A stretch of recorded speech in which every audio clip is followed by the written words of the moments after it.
भगवान शिव की कोई भी तस्वीर या मूर्ति देख लीजिए, एक चीज हमेशा नजर आएगी, उनके गले में लिपटा हुआ एक सर्प। पर कभी सोचा है कि ये सर्प आखिर हैं कौन और शिव के साथ इनका क्या रिश्ता है? तो चलिए आज हम इसी कहानी में गहराई से उतरते हैं।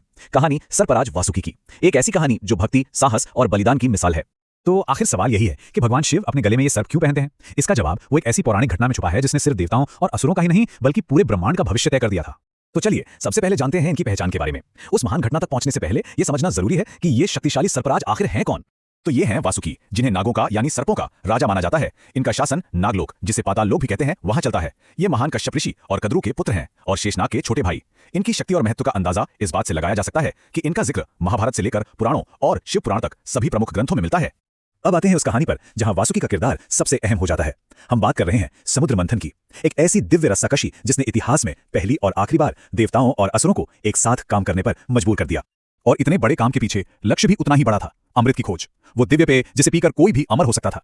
इस एक लक्ष्य के लिए दो कट्टर दुश्मन एक साथ आए। एक तरफ थे देवता जिन्हें अपनी खोई हुई शक्ति और तेज वापस पाना था, और दूसरी तरफ थे असुर जिनकी नजर पूरे ब्रह्मांड पर शासन करने पर थी। दोनों के लिए अमृत ही अंतिम समाधान था। योजना तो तैयार थी, मंदराचल पर्वत को मथनी बनाया जाएगा, पर सवाल यह था कि इतने विशाल पर्वत को घुमाने के लिए इतनी मजबूत रस्सी आखिर आएगी कहां से? ये एक ऐसी समस्या थी जिसका हल किसी के पास नहीं था। और तभी इस असंभव से लगने वाले काम के लिए आगे आए सर्पराज वासुकी।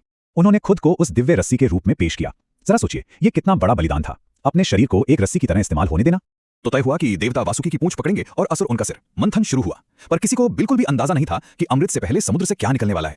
मंथन के शुरू होते ही हजारों साल तक खिंचातानी से वासुकी के मुख से अमृत नहीं बल्कि आग की लपटें और धुआं निकलने लगा, और उसके साथ निकला हलाहल विष। ये कोई साधारण जहर नहीं था, ये इतना घातक था कि इसकी गर्मी से ही पूरी सृष्टि जलकर राख हो सकती थी। देवता, असुर, सबका अस्तित्व खतरे में पड़ गया। हर तरफ हाहाकार मच गया था। जब सबने उम्मीद छोड़ दी थी, तब सृष्टि की रक्षा के लिए आगे आए महादेव, भगवान शिव। उन्होंने बिना एक पल सोचे उस पूरे हलाहल विष को अपने अंदर संभाल लिया, पर उसे अपने पेट में ना उतारकर अपने कंठ में ही रोक लिया। उस जहर के असर से उनका गला नीला पड़ गया, और तभी से वो कहलाए नीलकंठ, यानी नीले कंठ वाले। और यही वो घटना थी जिसने वासुकी को हमेशा हमेशा के लिए भगवान शिव से जोड़ दिया। आइए देखते हैं कैसे वो बने शिव के दिव्य साथी।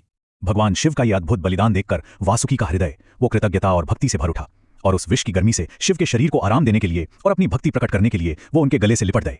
यह सिर्फ एक आभूषण नहीं था, यह एक प्रण था। वासुकी ने उस क्षण प्रण लिया कि वे हमेशा उस शिव की रक्षा करेंगे जिसने पूरे ब्रह्मांड की रक्षा की थी। इसलिए उनका शिव के गले पर विराजमान होना सिर्फ एक चित्र नहीं बल्कि उनकी अनंत भक्ति और सुरक्षा के उस प्रण का प्रतीक है। तो ये तो थी समुद्र मंथन की बात, लेकिन वासुकी की कहानी यही खत्म नहीं होती। उनकी विरासत और उनका प्रभाव इससे कहीं ज्यादा गहरा है। जानते हैं, महाभारत में जिस नाग वंश का जिक्र आता है उसके पूर्वज वासुकी ही माने जाते हैं। और जब राजा जन्मेजय ने सर्प सत्र यज्ञ करके पूरे सर्पकुल को नष्ट करने की ठानी, तब वासुकी ने ही अपने वंश की रक्षा के लिए प्रार्थना की थी। और ये प्रभाव आज भी जिंदा है। हर साल नाग पंचमी पर उनकी पूजा की जाती है। और ऐसी मान्यता है कि वासुकी की पूजा करने से न सिर्फ मन से डर दूर होता है बल्कि ज्योतिष में बताए गए सर्प दोष जैसे कष्टों से भी मुक्ति मिलती है। यह जो श्लोक है, अनंतम वासुकिं शेषम, यह एक बहुत ही पवित्र